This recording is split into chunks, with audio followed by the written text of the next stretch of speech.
What's going on, guys? So we had some coaching staff changes that came about, right? For all the lack of success that we had on offense and defense, honestly, there were a lot of coaches that did find some new positions for us. There's some incoming coaches that we're looking to pretty much develop up. And then, kind of like I mentioned before, the ideal scenario for us is that we'll have a coaching pipeline as we see Mike LaFleur's go out and get head coaching positions and see Jeff Olbrich and, the various other coaching staff members that we have potentially get better positions, coordinators, etc., out there in the league, which would be obviously in the benefit of the New York Jets, right? So with them getting upgraded position statuses, that would obviously mean we found some success and, therefore win-win. Either way, though, and by the way, that could potentially lead down the line as well to compensatory picks, right? At least for some of the minority coaches that we have on the roster. So, hopefully that works out for us as well. But we did have three, I don't want to say position coaches, but we had three offensive and some defensive assistant positions that went out. Here's the thing. With some of the coaching changes, there was potential that there would have been an issue.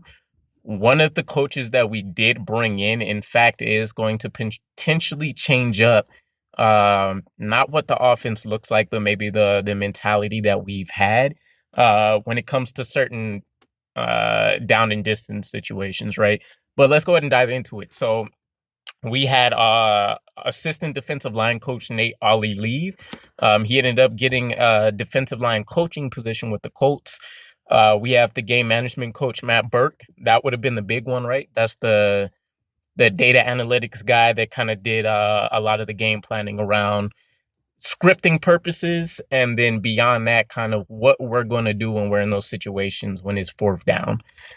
He got a position with the Cardinals as a defensive line coach. And then we have the assistant offensive line coach, Jake Moreland. That was the loss. I think that's one of the more familiar names that a lot of people that pay attention to the coaching staff would have been familiar with. And I know I chopped it up with a couple of you guys in the comments about what that loss meant for us as well. And he ended up going to the Broncos as a tight end coach. So he gets upgraded to an official position coach for his new team. Again, think it's bad. I really would have hoped that we would have went to the college ranks to a team like Iowa State that's been doing a phenomenal job in recent memory the last 5 to 7 years with producing some top tier talent out there on the line. And even for the ones that aren't star-studded first-round picks, there's a handful of other ones that have come out that should be coming out as well that can be found probably across the middle rounds of the draft that I think might be producing at a pretty reasonable level too. So either way, we'll see what exactly we end up doing in terms of that. But we did bring in some players, coaches as well, right? So we have Nathaniel Willingham. He's going to be brought on as a defensive assistant, most likely probably exactly that, just an assistant coach for whatever aspect the defense might need. He comes over from the Broncos. He also used to coach at Stanford as well. So if you want to call it that, a little bit of a swap with coaches, right? They get Jake Moreland. We end up bringing in Nathaniel Willingham here. So nothing major there in terms of how that'll impact us. We do bring in, and here's essentially what could be considered the game changer. We have Dan Shamash, or Shamash. We'll see what it ends up being. But he's going to come in as our situational football / game management coordinator. So this is the Matt Burke replacement. The reason this is big for us is because he was one of the most aggressive teams in the NFL last season on fourth downs. More specifically, I believe he was ranked third in terms of how often the teams went for it. And I want to say he had about 33 or 34 attempts on the season, which is still crazy. If you break that down, that's basically almost 2 attempts per game throughout the course of the season, which doesn't seem like much. But if you see the way if you look back at the way teams have approached fourth down before, it's why people are if you can get yourself and I don't remember his name. I want to say it's Marcus King, but if you can get yourself a really solid punter, you're squared away, right? You don't necessarily really need to worry about fourth downs. You can get excellent field position with pinning teams back. Try to give your defense an opportunity to capitalize on some of those situations, especially if it's a team that's not good in certain down and distance, you know, type problems that they're going to end up seeing on game days. But nonetheless, either way, it's a move that I'm really excited for because we did see, even though there was a lot of rookie mistakes across the board from players, the coaching staff had them as well. Untimely timeouts.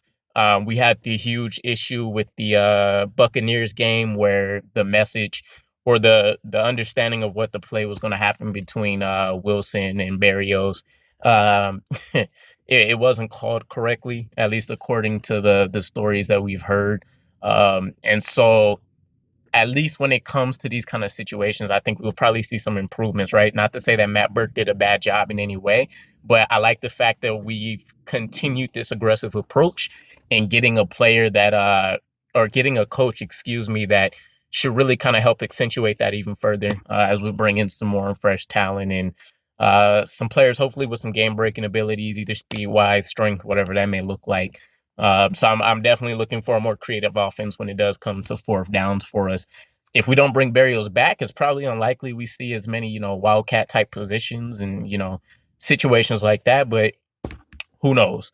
And then the final coach that we're bringing in is Greg Scruggs, assistant defensive line coach, and we're bringing him in from Cincinnati. So Scruggs was a former player. He was able to get himself 2 Super Bowl rings, not necessarily as a very significant contributor, but nonetheless, he was able to go out there and do his part to help out.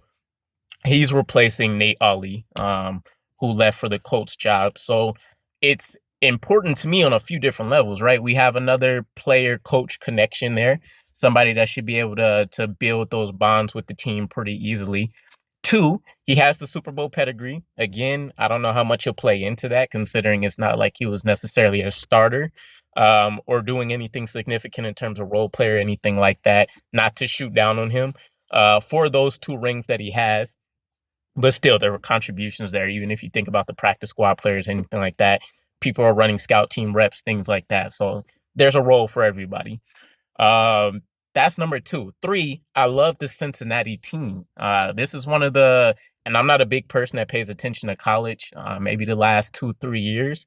And it's only really around draft season is when I really start paying too much attention.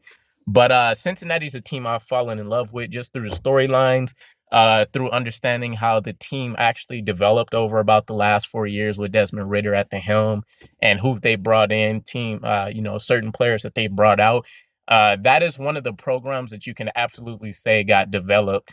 And they were able to accomplish some amazing things, even if they couldn't go far in the college playoffs. So for one, I think we're bringing in a very solid coach. 2, again, we have that chemistry building that I think will be to an advantage for us. And 3, it gives us some very significant insight on some of these Cincinnati Bearcat players.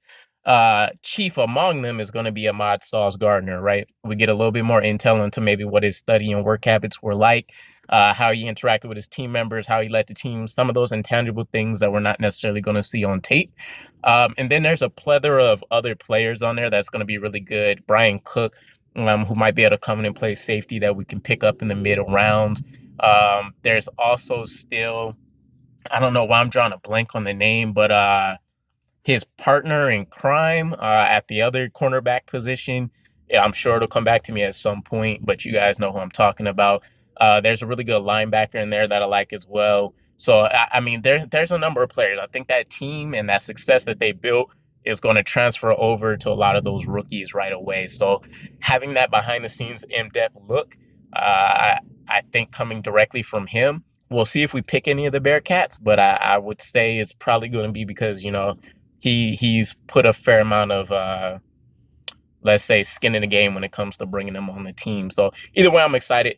I know it's not the biggest news talking about the coaching changes, but nonetheless, very important for what the outcome of our season may look like. So let me know what your guys' thoughts are as always, and I will catch up with you again. Peace.